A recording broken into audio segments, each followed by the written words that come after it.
कैसा हो अगर किसी गेम की तरह हर रोज़ आपको एक ही दिन बार बार जीना पड़े, जैसे मानो आप किसी लूप में जी रहे हो। कुछ ऐसा ही हो रहा है हमारी इस फिल्म के हीरो रॉय के साथ। कुछ हत्यारे उसकी जान के पीछे पड़े हैं, पर क्यों? हर सुबह एक आदमी बड़ा सा चाकू लेके रॉय को मारने आता है, पर रॉय ये सब पहले जी चुका है, इसलिए उसे आसानी से हरा देता है। उसके बाद रॉय कॉफ़ी बनाता है, लेकिन चाकू वाला भाई फिर से खड़ा हो जाता है। रॉय उसे ठिकाने लगा के किसी का इंतज़ार करता है। इंतज़ार इस हेलीकॉप्टर का, जिसमें एक बंदा रोज़ मशीन गन लेके आता है और ना हाय ना हेलो सीधा गोलियां चलाने लगता है, जिसे हमारा रॉय चाकू फेंक के मार देता है। इसके बाद रॉय अपनी एक्स वाइफ की फ़ोटो देखता है। तभी उसे याद आता है कि वो लेट है और वो अपनी घर की खिड़की से सीधे नीचे कूदता है और जाकर गिरता है एक ट्रक पे। वैसे हर बार वो ट्रक पे नहीं होता, कई बार ट्रक भी रॉय पर होता है।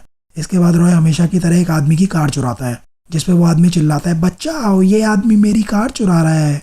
इसके बाद रॉय गाड़ी भगाता है, पर ये लेडी किलर्स उसके पीछे पड़ जाती हैं और तभी ये होता है और स्क्रीन पे लिखा आता है अटेम्प्ट 79। इसके बाद दिन फिर से शुरू होता है और वही सब रिपीट होता है। रॉय इतना तो समझ गया था, चाहे वो कुछ भी कर ले कोई ना कोई उसे मार ही देता है। जैसे कभी ये मशीन गन वाला भाई रॉय को छेदी लाल बना देता है, तो कभी ये कातिल हसीना उसे गोली मार देती है, और कभी तो ये बौना रॉय को बम से ही उड़ा देता था। कभी ये तलवारबाज लड़की उसका सर काट देती थी। वहीं रॉय का हमशक्ल भी उसके पीछे पड़ा था, लेकिन रॉय पहले से पता होने की वजह से कभी कभी उन्हें मार देता था। तभी रॉय का 48 अटेम्प्ट दिखाते हैं, जिसमें वो अपनी एक्स वाइफ को फ़ोन करता है, लेकिन फ़ोन उसका बॉस उठाता है। रॉय को पूछने पर वो बताता है कि उसकी वाइफ की कल रात मौत हो गई। रॉय समझ जाता है ये कोई एक्सीडेंट नहीं है। तभी ये दो टकले आकर उसे रॉकेट लॉन्चर से उड़ा देते हैं और अब वापस से अगला अटेम्प्ट। हमेशा की तरह रॉय कातिल हसीना से बच के भाग रहा होता है और इस बार वो इस बस से भी बच जाता है, पर यह औरत इसकी जान लेके ही मानेगी, पीछा ही नहीं छोड़ रही। अब की बार तो ये ग्रेनेड लॉन्चर ही निकाल लेती है। किसी तरह रॉय के हाथ उनकी ग्रेनेड लॉन्चर लग जाती है और वो उनको उनकी गाड़ी के साथ उड़ा देता है। फिर रॉय अपने फेवरेट नूडल शॉप पर पहुंचता है, जहां वो एक शराब की बोतल मंगवाता है और पीने लगता है। ये है जेक, जो एक सिक्योरिटी कंपनी में काम करता है।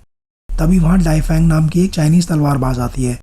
तभी रॉय की नज़र पड़ती है घड़ी पर और 12:47 हो रहे होते हैं। तभी वहाँ वो हत्यारे आ जाते हैं और रॉय को गोलियों से भून देते हैं। रॉय की वाइफ मर चुकी थी, इसलिए उसने कभी 12:47 से आगे जीने की कोशिश ही नहीं की। तभी रॉय के टाइम लूप में जाने से पहले का सीन दिखाते हैं। वो अपनी एक्स वाइफ के ऑफिस जाता है। उसे मिलने के बाद वो बताता है वो यहाँ सिक्योरिटी की जॉब के लिए आया है।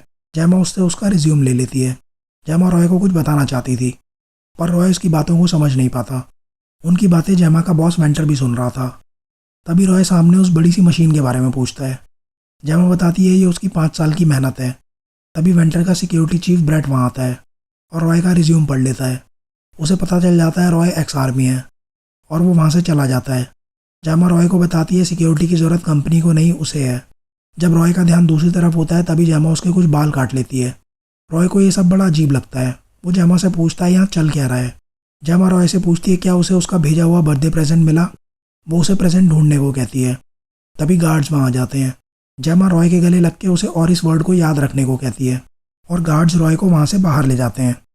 जैमा का बॉस उससे कहता है हम जो काम यहाँ करते हैं वो टॉप सीक्रेट है, वो ऐसे ही कभी भी अपने आशिकों को यहाँ नहीं बुला सकती। इस पे जैमा कहती है वो सिक्योरिटी में जॉब के लिए आया था।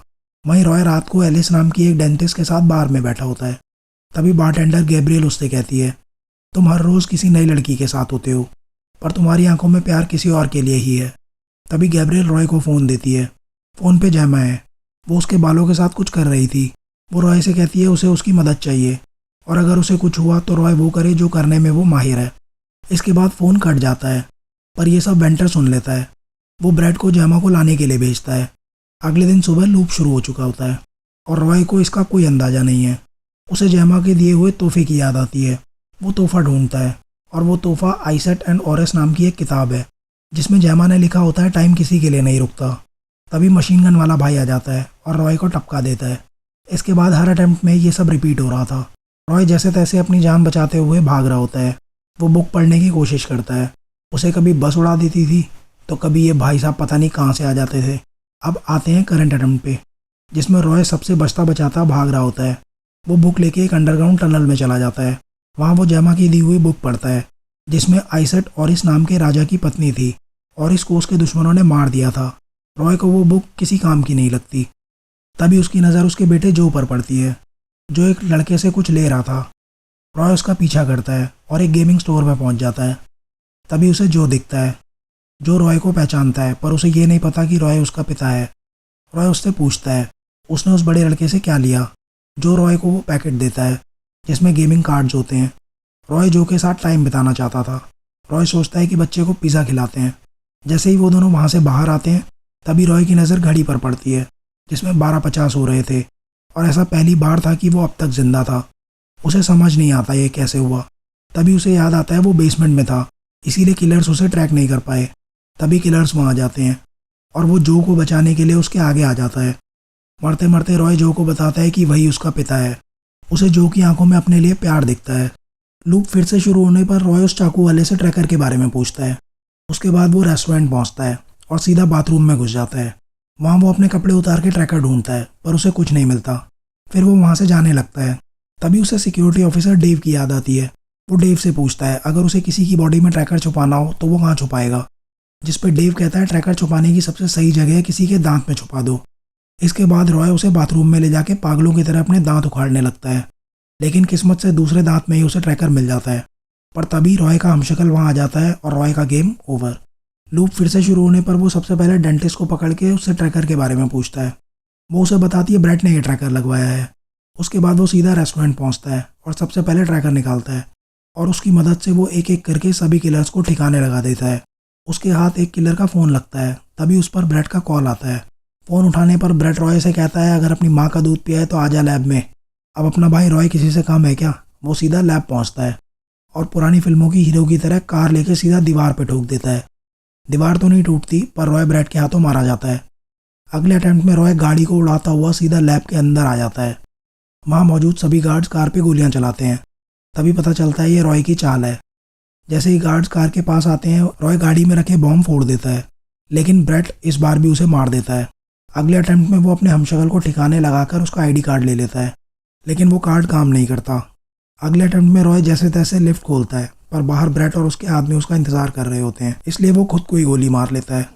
अगले अटेम्प्ट में रॉय लिफ्ट में गार्ड को निपटाता है और लिफ्ट खुलते ही ब्रेट और उसके आदमियों का गेम कर देता है। उसके बाद रॉय आगे बढ़ता है और उसे ग्वान येन मिलती है, वही तलवारबाज जिसने न जाने कितनी बार रॉय का सर काटा था, पर अपने भाई के पास तो गन है। जैसे ही वो ट्रिगर दबाता है गन खाली निकलती है और एक बार फिर ग्वान येन रॉय को मार देती है। रॉय चाहे कुछ भी कर ले, ग्वान येन उसे हर बार मार देती थी। अगले अटेम्प्ट में रॉय 2 बंदूक के साथ आता है पर ग्वान येन फिर भी उसको टपका देती है। वो चाहे कुछ भी कर ले, वो ग्वान येन को मार नहीं पा रहा था। एक अटेम्प्ट में वो रॉय को जिंदा पकड़ लेती है। तभी वेंटर ब्रेट के साथ वहाँ आता है और रॉय को अपने प्लान के बारे में बताता है। वेंटर को पता ही नहीं है कि मशीन काम कर रही है। वो बताता है जिस मशीन पर जेमा काम कर रही थी उसका नाम है ऑरिस स्पिंडल और उस मशीन में ताकत है इतिहास बदलने की। रॉय समझ जाता है जेमा ने कुछ ऐसा किया है जिससे रॉय इस टाइम लूप में जी रहा है, पर क्यों ये उसे समझ नहीं आता और फिर वेंटर उसे मार देता है। रॉय अगले दिन जेमा की दी हुई बुक फिर से पढ़ता है जिसमें आइसेट अपने पति ऑरिस को जिंदा कर देती है और वो समझ जाता है कि इस कहानी का ऑरिस रॉय है जिसे कोई नहीं मार सकता। अगले दिन रॉय ग्वान यिन से लड़ने की बजाय सीधा जाता है रेस्टोरेंट, जहां वो मिलता है legendary sword fighter Dai Fang से और उसे तलवारबाजी सिखाने के लिए कहता है। पर डाई फैंग एक दिन के लिए ही शहर में थी। रॉय कहता है एक दिन बहुत है मेरे लिए। उसके बाद वो हर दिन डाई फैंग से मिलता और तलवारबाजी सीखता और कुछ ही दिनों में वो इसमें माहिर हो जाता है। इसके बाद वो मिलता है ग्वान यिन से। रॉय अपनी बंदूक ज़मीन पर रख देता है और दीवार पर लगी एक तलवार उठा लेता है और दोनों लड़ना शुरू करते हैं। डाइफेंग से तलवारबाजी में माहिर रॉय ग्वान को बड़ी आसानी से हरा देता है। तभी ब्रेट और वेंटर आ जाते हैं। रॉय ब्रेट के सर पे तलवार गाड़ देता है और वेंटर जब ब्रेट की बंदूक उठाने की कोशिश करता है तो अपनी तलवार उसके हाथ के आर पार कर देता है। वेंटर को शक होता है कि एक आदमी इतने सारे लोगों को कैसे मार सकता है। वो समझ जाता है जेमा ने मरने से पहले रॉय को इस लूप में डाल दिया है। वेंटर रॉय को बताता है जब रॉय यहाँ आकर उसके आदमियों को मार रहा था तो वेंटर ने उसके बेटे को मारने का बंदोबस्त कर दिया था। ये सुनकर रॉय पहले तो वेंटर का टिकट काटता है, फिर सीधा निकलता है जो को बचाने। लेकिन जब तक वो वहाँ पहुँचता है बहुत देर हो चुकी होती है। जो मर चुका था। रॉय जो को खोने के बाद टूट जाता है। वो हर सुबह उस हत्यारे को खुद को मारने देता है। फिर एक दिन वो सोचता है जब मरना ही है तो क्यों ना अपना वक्त जो के साथ बिताया जाए। फिर वो हर सुबह जो के पास जाता। वो दोनों घंटों तक बातें करते, वीडियो गेम खेलते, पार्क में घूमते, अपनी मनपसंद चीज़ें खाते और हर दिन के आखिर में वो दोनों एक बेंच पे बैठे होते और सब खत्म हो जाता। फिर एक दिन जो रॉय को बताता है आज सुबह उसकी जेमा से बात हुई थी। जो रॉय को ये भी बताता है जेमा ने उससे कहा था अगर कुछ भी होता है तो वो रॉय को ढूंढे। रॉय कहता है 1 मिनट छोटे, आज सुबह। रॉय जो का फ़ोन चेक करता है। वो देखता है सुबह जेमा का कॉल आया था और वो समझ जाता है कि आज सुबह तक जेमा जिंदा थी। तभी हर दिन की तरह वो दिन भी खत्म होता है। अगले दिन रॉय लैब में सबको निपटाने के बाद पहुंचता है सीधा वेंटर और ब्रैड के पास, और उनको ठिकाने लगाने के बाद वो सीसीटीवी फुटेज में देखता है कि सुबह रॉय के उठने के 14 मिनट बाद तक जेमा जिंदा थी।